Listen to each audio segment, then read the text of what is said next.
বাংলাদেশে আসন্ন জাতীয় নির্বাচনকে কেন্দ্র করে রাজনৈতিক অঙ্গন ক্রমেই উত্তপ্ত হয়ে উঠছে। একদিকে সরকারের কর্মকৌশল, অন্যদিকে বিরোধী দলের আন্দোলন সাধারণ মানুষের মাঝে তৈরি করছে প্রশ্ন, সামনে কি অপেক্ষা করছে। সরকার পক্ষ বলছে নির্বাচন হবে সংবিধান অনুযায়ী এবং সুষ্ঠুভাবে। তবে বিরোধী দল গণসমাবেশ, পদযাত্রা এবং সংবাদ সম্মেলনের মাধ্যমে জানিয়ে দিচ্ছে তারা নিরপেক্ষ সরকারের অধীনে নির্বাচন চায়। হঠাৎ রাজনীতির মাঠে গরম হাওয়া।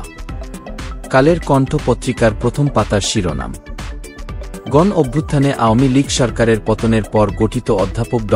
মুহাম্মদ ইউনূসের নেতৃত্বাধীন অন্তর্বর্তী সরকারের কার্যকাল এরই মধ্যে ৮ মাস পেরিয়ে ৯ মাসে পড়লেও রাষ্ট্র সংস্কারের কাজ কতটা এগোলা এবং কবে নির্বাচন হচ্ছে তা এখনও খুব স্পষ্ট নয় বলে বলা হয়েছে এই সংবাদে।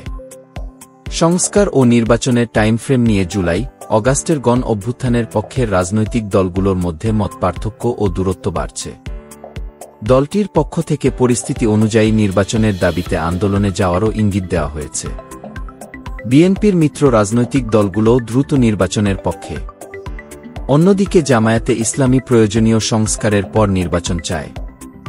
আর জুলাই অগাস্টের গণঅভ্যুত্থানে নেতৃত্ব দেওয়া ছাত্র নেতাদের নতুন দল জাতীয় নাগরিক পার্টি এনসিপি চায় জাতীয় সংসদ নির্বাচনের আগে সংস্কারের রোডম্যাপ ও গণপরিষদ নির্বাচন।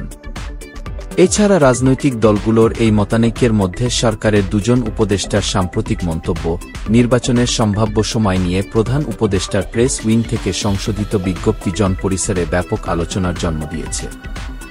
একই সঙ্গে নির্বাচনের সময় নিয়ে ভিন্নমত থাকলেও দলগুলো মাঠ পর্যায়ে নির্বাচনী প্রচারে নেমে পড়েছে।